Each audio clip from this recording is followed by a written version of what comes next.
Kung alam mong ikaw na yan, you have chance to win 100,000. Ibibigay ko talaga yan ng cash sa'yo. Pupunta ka lang doon sa birthday ko to claim your prize sa Permwood po sa Tagaytay. Gusto mo bang manalo sa halagang 100,000 peto teto tet? Sana tama kayo sa narinig nyo. Legit to, 100,000 pesos ang ipamimigay ni Diwata sa isang tao lang. Nako, paano kaya? Dito po sa post niya, ayan yung post niya. Best Basher of the Year. Maraming mga nagtatanong, legit ba yan?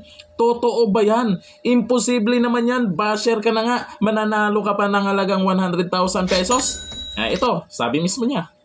Lahat ng bashers, magkakaroon kayo ng Golden Award sa darating po na birthday ko sa August 30. Kukunin nyo yan. May prize po, 100,000. Bish and Bashers ng Diwata Paris of the Year. So, kung alam mong ikaw na yan, you have chance to win 100,000. Ibibigay ko talaga yan ng cash sa'yo. Pupunta ka lang doon sa birthday ko to claim your prize sa Permwood po sa Tagaytay. So yan, may chance po ang mga bashers ko lahat. Manalo. Yung lahat ng bashers ko may chance manalo 100,000 cash. Ayan na.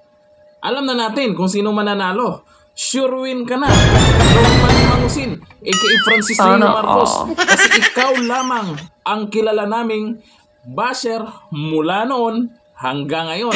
Kasi yung may mga basher si Diwata dati, meron akong naalala, may humingi ng tawad dyan, yung dalawang vlogger ba yun? Nang bash po dyan.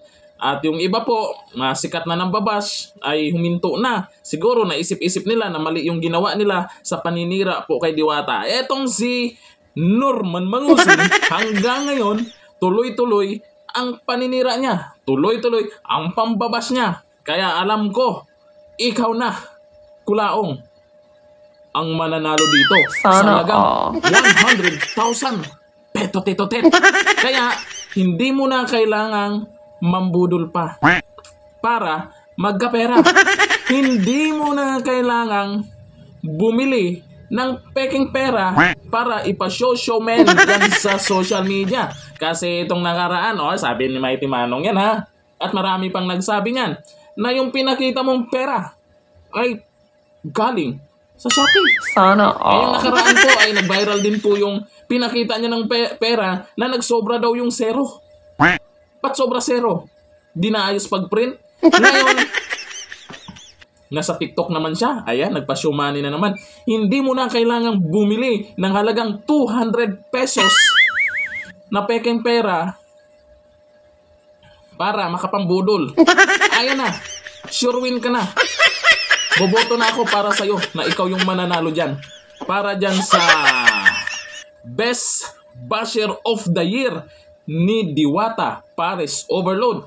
Paano nga ba? Kagaya ng sabi ni Diwata, paano nga ba makuha o maklaim? Siyempre, sa birthday po niya, ayun po, i-announce po niya kung sino yan. Pero sure po ako, itong si Kulaong yan ang mananalo.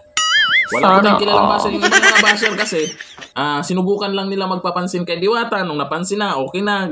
At hindi po talaga yun hindi natin matatawag yun na basher of the year. Basher of the day lang yun. Ganun lang po yung ginawa nila. Ito ay talagang hanggang ngayon ay kung ano-anong sinasabi kay Diwata na hindi naman niya mapapatunayan.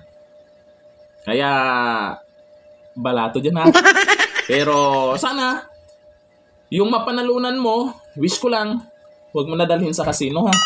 Sana Ganito na lang. Thank you. Bye-bye.